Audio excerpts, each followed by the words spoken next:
Prove the perpendicular transversal theorem using the diagram and the alternate interior angles theorem. The perpendicular transversal theorem states, in a plane, if a transversal is perpendicular to one of two parallel lines, then it is perpendicular to the other line.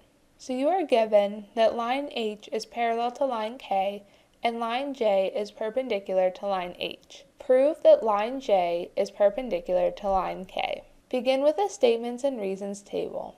Line H is parallel to line K and line J is perpendicular to line H because this is given information. Then notice that the measure of angle 2 equals 90 degrees because this is the definition of perpendicular lines, and you know that line J is perpendicular to line H. Then angle 3 is congruent to angle 2 because of the vertical angles congruence theorem. Angle 2 and angle 3 are vertical angles because their sides form two pairs of opposite rays.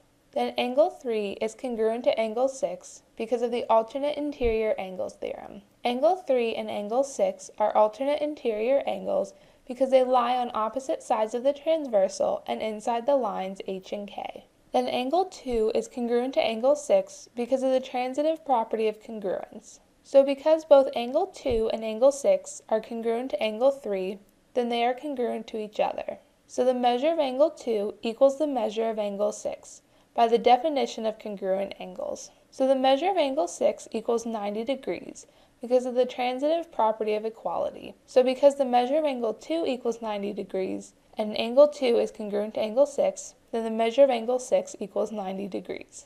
So line J is perpendicular to line K by the definition of perpendicular lines. Thus you have proven the perpendicular transversal theorem using the diagram and the alternate interior angles theorem.